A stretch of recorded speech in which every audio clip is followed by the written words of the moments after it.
विधायक बने हैं और सांसद चुनाव लड़के आए हैं, ये अवसर देने वाले ये महापुरुष हैं। ये महापुरुष नहीं होते, हो सकता है ये देश आजाद नहीं होता, और देश आजाद नहीं होता तो संविधान लागू नहीं होता, लोकतांत्रिक व्यवस्था नहीं होती, और लोकतांत्रिक व्यवस्था नहीं होती तो हर 5 साल में चुनाव नहीं होते। तो पुनः इन महापुरुषों को नमन। साथ ही हमारे मंच पे विराजमान यहाँ के स्थानीय विधायक महोदय, यहाँ के आपके सांसद प्रत्याशी, हमारे राजस्थान से आई हुई हमारी टीम, बांसवाड़ा, प्रतापगढ़, डूंगरपुर के सारे साथीगण, हमारी महिला विंग, हमारे माइनॉरिटी के भाई, एससी समुदाय के भाई, हमारे सरपंच साहब भाई केशु जी एवं समस्त पदाधिकारी गण, हमारे बिल प्रदेश विद्यार्थी मोर्चा के प्रदेश संयोजक, सभी मंच पे विराजमान जो क्षेत्र का नेतृत्व करता है, आप सब इन सब पे आशा लगा के बैठे हो कि इस क्षेत्र का, इस समाज का आने वाले भविष्य का कुछ अच्छा करेंगे। इन सारे नेतृत्वकर्ताओं को मेरी ओर से ये लोकसभा चुनाव का जो अग्रिम बधाई देना चाहूंगा। इस पांडाल में विराजमान माताएं, बहनें, बड़े बुजुर्ग, युवा साथी,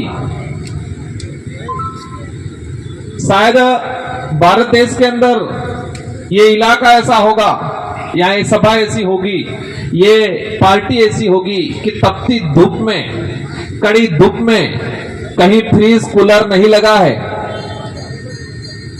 तपती धूप में लोग बैठे हैं, जनता आराम से सुन रही है। ये शायद कहीं बड़ी सभाओं में, कोई बड़ी पार्टियों में ऐसा नहीं होता होगा। ये हमारे लिए, आपके लिए उपलब्धि है। बड़ी पार्टियों में देखते हैं बड़ा टेंट लगता है, बड़ा एसी कूलर लगते हैं, और इसके बावजूद भी जगह खाली रह जाती है, लोग नहीं बैठते हैं। और यहां पर कोई ज्यादा व्यवस्था नहीं है, हल्की सी छाया है, धूप है, इसके बावजूद भी हमारे बड़ा बुजुर्गों से लगा के हमारी माताएं, बहनें, युवा साथी सब सुन रहे हैं। आज मेरा इस कार्यक्रम में, इस लोकसभा चुनाव के दौरान पहला कार्यक्रम है, लेकिन यह जरूर कहूंगा, मध्य प्रदेश वालों ने आज आमंत्रित किया है, मैं आया हूं, यहां पहला कदम रखा है। इस चुनाव में भी आज का दिन मेहनत करेंगे जी जान से, और अपन सब मिलके बालू सिंह जी को जिताएंगे।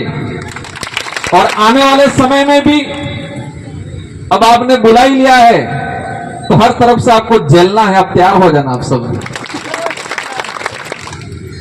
क्योंकि मध्य प्रदेश इस भारत के मध्य में, इस भारत के मध्य में मध्य प्रदेश, और मध्य प्रदेश के लिए, आदिवासी समाज के लिए 47 सीटें रिजर्व है संविधान में। कितनी है?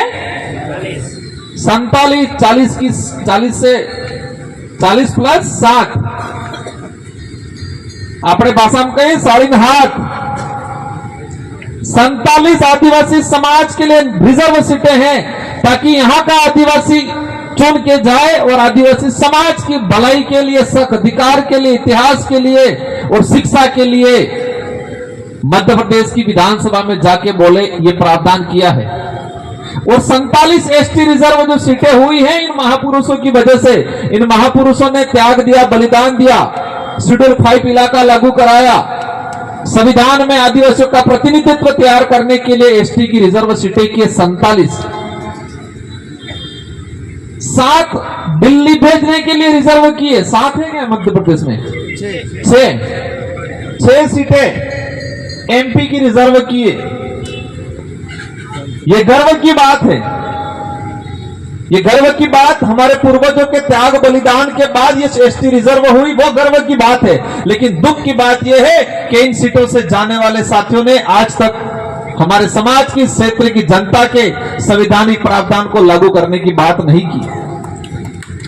पहली बार भारत आदिवासी पार्टी से और जय संगठन से भाई हमारे गए, यहां के आप लोगों ने उनको जिताया और जिताने के बाद कमलेश्वर जी को भेजा और समाज की बात की। देश की आजादी के बाद पहली बार हुआ होगा। यह आज तक इसलिए नहीं हो पाया कि हम हमारी ताकत को पहचान नहीं पाए। इंसान या कोई भी समाज तभी ग्रोथ कर पाता है कि उसकी ताकत क्या है उसको पहचान ले। और हम हमारे पूर्वज कांग्रेस बीजेपी ने आज तक बारी बारी से लूटा था। कांग्रेस और बीजेपी के नेताओं ने बारी बारी से लूटा था और हमारी जो ताकत है उस ताकत को नहीं बताया। और हमारी ताकत है वो वोट है। क्या है? वोट। ये मत जो है जीरो से हीरो बनाता है और हीरो से वापस जीरो भी बना देता है। ये वोट जनता के पास में, इस देश को चलाने की चाबी आप लोगों के पास में है। ये हर 5 साल में लगाने का अवसर मिलता है, जिसे लोकतंत्र की कुंजी कहते हैं, जिसे वोट एक आम से खास बनाता है। आज मैं भी गरीब परिवार से था। मेरे को 2018 में मेरे विधानसभा क्षेत्र की जनता ने विधायक बनाया और दूसरी बार 70,000 वोटों की लीड से जिता के फिर भेजा मेरे को। और आज बांसवाड़ा डूंगरपुर के कार्यकर्ताओं की जनता ने मुझे सांसद चुनाव लड़ाया और मैं 100% यकीन के साथ कह सकता हूं क्योंकि मेरे कार्यकर्ताओं ने दिल से मेहनत किया और हम दिल्ली जाएंगे, अवश्य जाएंगे। तो मैं कोई ताकतवर नहीं हूं, मैं कोई ताकतवर नहीं हूं, मैं कोई बड़ा इंसान नहीं हूं। जनता ताकतवर है और एक बार बनने के बाद जनता की भावना के अनुरूप मैंने काम किया, इसलिए मुझे दोबारा बनाया जनता ने। और नहीं करता तो मेरे को घर पे बिठा देती, बिठाती कि नहीं बिठाती? तो ताकत किसके पास है? आप लोगों के पास है। कांतिलाल जी के पास नहीं है ताकत। उधर वो खड़े हुए क्या नाम है भाजपा से, अनीता मैडम के पास नहीं है ताकत। वो आपसे मत की भीख मांगेंगे लेकिन वो झूठ बोल के मांग रहे हैं। और ये परिवार जो चल रहा है कांग्रेस और बीजेपी में या रतलाम सीट पे, उस परिवारवाद को खत्म करना है क्योंकि ये लोकतंत्र है, राजतंत्र नहीं है। राजतंत्र में आजादी से पहले राजा का बेटा ही राजा बनता था, रानी के पेट से राजा पैदा होता था। वो राजतंत्र था, ये लोकतंत्र है। और लोकतंत्र में जनता तय करती है कि हमारा क्षेत्र का राजा, हमारे क्षेत्र का नेता कौन होता है। तो इस बार कांग्रेस और बीजेपी के नेताओं को एहसास करा देना है कि लोकतंत्र है, राजतंत्र नहीं। तुम्हारे घर में ही बार बार बारी बारी से टिकट देते रहो। पत्नी को एमपी की दे दी, पति एमएलए मंत्री, पिता सरपंच सुनने में आया है, इधर फिर बेटा एमएलए, खुद एमपी। यही चल रहा है क्या? भला किया हो तो समझ में आए।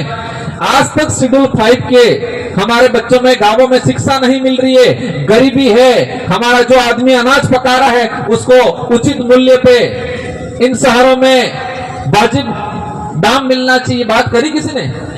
जल जंगल जमीन की लड़ाई लड़ी। आज ये प्रोजेक्ट निकल रहा है। बातें इतनी है कि शाम हो जाए लेकिन आगे 3-4 और कार्यक्रम है। लेकिन मैं आप सबको यही बताना चाहूंगा कि इन लोगों ने बारी बारी से ठगने का काम किया है। और आज ये जो विचारधारा काम कर रही है, ये विचारधारा सिर्फ एमएलए एमपी बनने के लिए नहीं, हमारे क्षेत्र की जनता को आत्मनिर्भर खुद के पैरों पर खड़ा करने के लिए तैयार करने का काम कर रही है ये विचारधारा।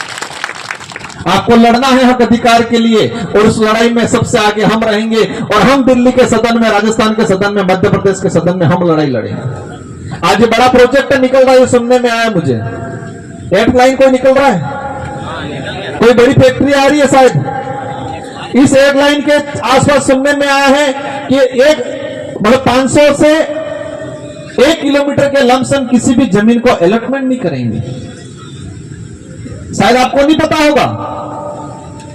और उस जमीन पे हमारा भाई बैठा हुआ बिलाना चारा का पड़े जमीन पे। और इसको आज सरकारें, भाजपा की सरकार उसको अतिक्रमण मान रही है। क्या मान रही है? अतिक्रमण।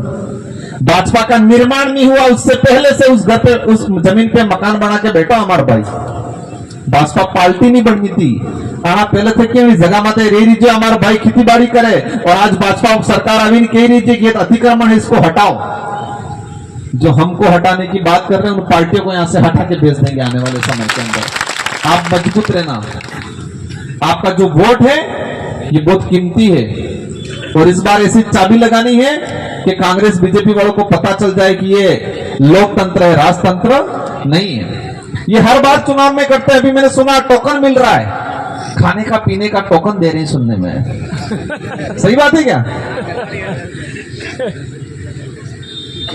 इस पे मैं ज्यादा नहीं कहना चाहूंगा, लेकिन एक इतिहास का किस्सा सुनाना चाहूंगा। भीमराव अंबेडकर को सब जानते हैं क्या? संविधान निर्माण करने का काम किया इस आदमी ने। इस देश की गरीब जनता, एसटी एससी ओबीसी के लिए, आदिवासियों के लिए, दलित के लिए, ओबीसी के लिए, गरीबों के लिए प्रावधान किया बेस्ट इस आदमी ने। लेकिन ये पहला चुनाव जब लड़े, जिस सीट से लड़े थे ये बंबई के पास में, और उस सीट पे 80% आदिवासी, एससी और गरीब आदमी रहता था। जिस आदमी ने इस देश को बढ़िया संविधान दिया, जिस आदमी ने लोकतांत्रिक व्यवस्था दी, जिस आदमी ने गरीब आदिवासी एससी को वोट का अधिकार दिया, और उसी आदमी को पहला चुनाव हारना पड़ा। पहला चुनाव हारना पड़ा। जिस सीट पे 80-85% आदिवासी एससी गरीब रहता था, और जिस आदमी ने जिस समाज के लिए, जिस लोगों के लिए भला किया, और उन लोगों ने उसको पहला चुनाव हराया। क्यों हराया वो? क्योंकि जिस लोगों को अधिकार दिया था उस आदमी ने, उन लोगों को यह नहीं पता था कि ये अधिकार है, ये हमारा हथियार है, ये नहीं पता था। उनको लगा ये वोट तो फ्री में देने का, पुडली में देने का, खाने में देने का है। और उस समय उनको हार झेलनी पड़ी। सेकंड चुनाव फिर पश्चिम बंगाल की तरफ जाके चुनाव लड़े और जीते। इसलिए कांग्रेस बीजेपी ने शुरुआत से चुनाव के 2 दिन पहले दारू पैसा बांटने का काम किया है। अगर देते भी हैं ले लेना, वो कड़िया काम करी नहीं आनी ये अपना पैसा ही। लेकिन ई लઈને તમે આણાળા પેલા વોટ આલવાન કરવું નહીં, મજબૂત રહેવું હોય અને આજ તક બેકૂફ બનાવજો, એક પ્રમાણે વ્યવસ્થિત બેકૂફ બનાવો। અમાર બાસવાડા ડુંગરપુર में व्यवस्थित रगड़ो काढ़ी नाखજો। मोदी जी आगे थे नहीं समझू है, मोदी जी आए थे नहीं जमा मामला। बांसवाड़ा डूंगरपुर वाला है कि व्यवस्थित रगड़ो काढ़ी नाखજો। सप्पा भूत पलित बलित हो सब हमारे मध्य प्रदेश बॉर्डर पाते मिल ली थी।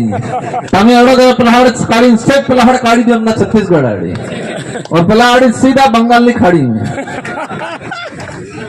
यहाँ पर 47 सीटें एसटी रिजर्व हैं। हम सब मिलकर आने वाले समय के अंदर यहाँ पर 6 एमपी रिजर्व सीटें हैं। दुख इस बात का है, कई संगठन बने, कई संगठन बिगड़े। आम जनता ने दिल से भरोसा किया, उन पे आशा लगा के बैठे, लेकिन वक्त आने पे वो पलट गए, डिसीजन पे पलट गए। लेकिन अब ऐसा नहीं होगा। हम सब मिलकर यहाँ पर मजबूत संगठन बनाएंगे, भारत आदिवासी पार्टी को मजबूत बनाएंगे, और इस क्षेत्र में मजबूती के साथ लड़ेंगे, और हमारे युवाओं के लिए बेहतर काम करेंगे, आने वाली पीढ़ी के लिए बेहतर काम करेंगे। और मैं आपको आश्वस्त दिलाता हूं, बालू सिंह भाई और आपके स्थानीय विधायक, अब बालू सिंह जी पढ़े लिखा आदमी है, उस आदमी को 19 ट्रांसफर किए। इस आदमी ने फ्री में कोचिंग शुरू करवाई बच्चों को पढ़ाने के लिए, फ्री में कोचिंग। क्या बीजेपी कांग्रेस के नेताओं ने कराई आज तक? वो तो सिर्फ चुनाव में दारू और पैसा बांटने का काम करेंगे। अब आपको तय करना है कि आपके भविष्य की लड़ाई बालू सिंह जी लड़ेंगे, वो लड़ेंगे। वो खुद की लड़ाई लड़ रहे हैं, उनकी पार्टी की लड़ाई लड़ रहे हैं, ये समाज की लड़ाई लड़ रहे हैं, आने वाली पीढ़ी की लड़ाई लड़ रहे हैं। प्रत्येक वर्ग, हर वर्ग का गरीब आदमी जो मानवता में विश्वास करता है, उन सब की लड़ाई लड़ने का काम करेंगे। इन्हीं शब्दों के साथ आप सबको धन्यवाद, आभार, जय जोहार। एक बार नारा लगा देंगे, जीतेगा भाई जीतेगा, जीतेगा भाई जीतेगा, बालू सिंह जीते।